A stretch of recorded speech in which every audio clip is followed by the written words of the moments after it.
Hi, I'm Lorena. I'm a spiritual life coach and a breathwork teacher with a focus on Neville Goddard's teachings.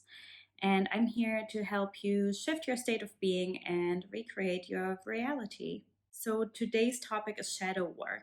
And more specifically, I'm not only going to explain what shadow work is, what your shadow is, and why it's important or beneficial to do it, but I'm also going to tell you how it aligns with Neville Goddard's teachings. Because Carl Jung's teachings around shadow work are not usually mentioned in correlation to Neville Goddard's teachings, and the other way around. Personally, I'm not a shadow integration specialist, but shadow work is a tool that has helped me tremendously in my own life, in my own healing, in my own spiritual journey. And I found it particularly beneficial to use it in correlation with Neville Goddard's teachings. And ever since, I've incorporated it into my coaching practice as well. So let's start by talking about what is shadow work for those of you who have never heard of this before. So in psychoanalysis, the psyche consists of different aspects, one of which is the shadow, which resides in the unconscious part of your psyche. The shadow refers to anything that you keep hidden from others or even yourself. So it's anything that you may repress or suppress, be that consciously or unconsciously. And it might be things that you maybe feel a bit shameful about. It's basically anything that your ego does not want to identify with, so it's brushed aside.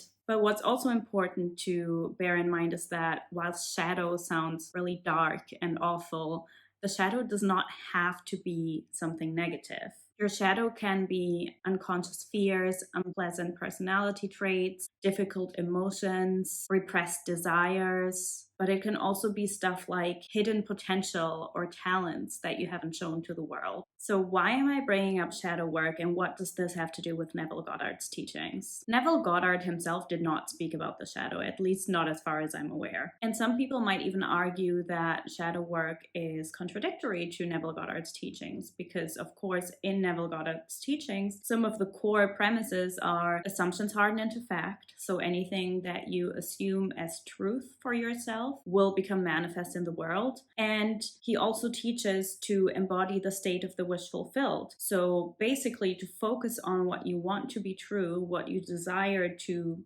have or be, and to not focus on any unfavorable things about yourself that you don't want to embody, that you don't want to be true. But I am telling you that shadow work and shadow integration will transform your manifestation practice. It can also really transform your self-love, your self-worth, your self-concept. And it's been an immensely important tool both for myself and for my clients, because when you become aware of those things that you repress within you, when you make those things conscious, you can work with it rather than against it. And then you're actually able to change your state of being for good rather than just temporarily. Particularly in the manifestation process, often when something unfavorable pops up in our reality, we tend to reject it. We tend to want to ignore it because we are taught, if I give this energy, it's going to become physical and I can't risk that. But what I always like to say is that your triggers, your reactions to circumstances, your reactions to your fears tell you everything about the state you're in this current moment.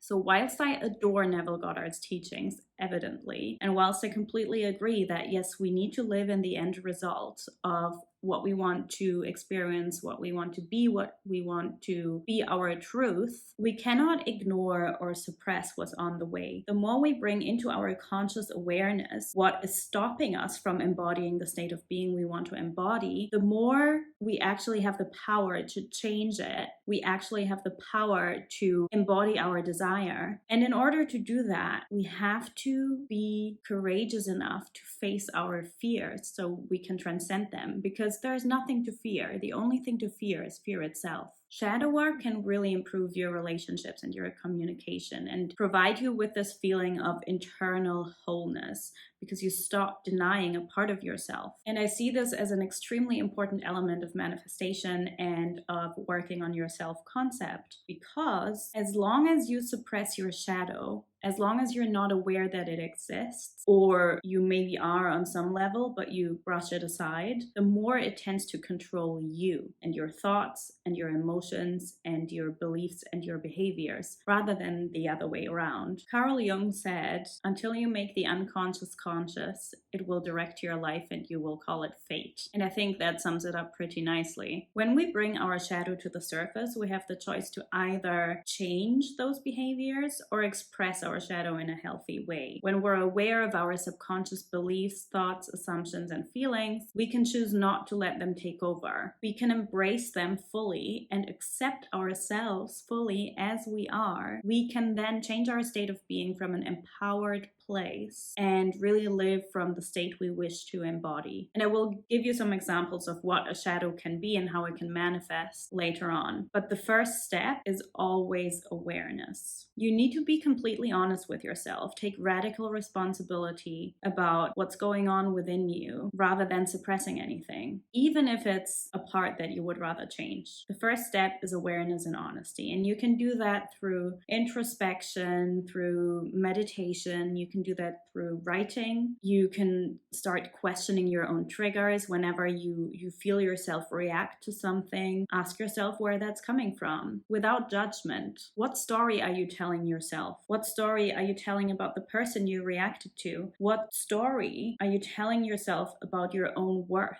and your own being? And in my opinion, by far the best tool to realize what's residing in your shadow is to observe your own reality, because the world kind of mirrors what you assume about yourself and what resides in your subconscious. Observing your reality tells you a lot about what's going on within you. Very often people ask me, I don't know how I manifested this specific thing. And I always like to say it's not a direct reflection, and I talk about this in detail in my Everyone Is You Pushed Out video, because it's not about blame. But doing shadow work and bringing your shadow to the surface will show you what you have repressed, because often what outpictures in our reality is not something that we're already consciously aware of. It's often stuff that's residing so deep within us that we have put aside, that we have pushed away, that we're not even aware that it's there. So when you observe your reality and you notice there are things there that you don't like and that you would like to change, don't blame yourself for it. Don't ask yourself, what did I do wrong? But ask yourself, what part of myself am I denying? What am I not honest about? Is there a part of myself that I'm rejecting because I don't like it, or I'm afraid of what others might think if they found out about it? So I want to give you some examples for this. Often what we dislike in other people is actually something that we dislike in ourselves, or it may show us an insecurity that we haven't fully transcended yet. For example, let's say you are judging somebody because they get extremely angry very easily. It could be that you are judging that person so harshly because you actually get extremely angry really easily, and it's a part of yourself that you don't like and that you don't want to be true. I want to give two examples actually about our shadows surfacing in romantic relationships and the partners we choose. For example, often when we choose emotionally unavailable partners and then we complain about them not being emotionally available, very often it's actually that we're not emotionally available. Let's say you are seeking commitment from a person, but they are showing up completely non-committed. Ask yourself whether there's possibly an aspect of yourself that's not committing fully. Maybe there's an aspect of yourself that has a fear of committing, maybe due to a fear of abandonment or whatever your personal scenario may be. In relationships, our shadows often manifest as the urge to take control. Let's say you have a romantic interest and you have a fear that they will drop you, that they will abandon you, that they will block you, whatever. In those situations, it's very well possible that you might actually end up doing that to them first so they can't hurt you. This is a shadow coming up, in this case, a shadow coming from an abandonment wound. In this case, you're doing something to somebody else that you don't want done unto you, so you can be in control. And again, there's no judgment, that's just an example, but can you see how there's always a dynamic playing out, and how often the things that we don't want done unto us, we do to others first in an act of self-defense. Our shadows often come up in forms of self-sabotage. For example, many people have a fear of success. We want something really badly, but we're not letting ourselves have it out of fear of success. We fear the change that would come with that. And that can then also manifest in jealousy towards others that achieve that same thing that we desire, because it triggers our insecurity and our inability to step into what we want because we're holding ourselves back out of fear. What I want to make very clear as well is that the purpose of shadow work is not to get rid of the shadow. Again, we're already suppressing it. We're bringing it to the surface so we can come back to our innate wholeness. So rather than denying it, repressing it, pushing it aside, wanting it to not be there, accept it as it is. Because at the end of the day, it's just a part of your ego that's also just there to try and help you survive, even if that's not always productive or beneficial for you or others. You don't need to hide a part of yourself. You are perfect the way you are. And shadow work is essentially a radical act of self-love, self-acceptance, self-compassion, self-forgiveness. There is no reason to be ashamed of anything within you. We all have a dark side. When you learn to bring love to all those negative feelings and those fears and those doubts and those things you don't like about yourself, it doesn't have power over you anymore. It can't control you. You control it.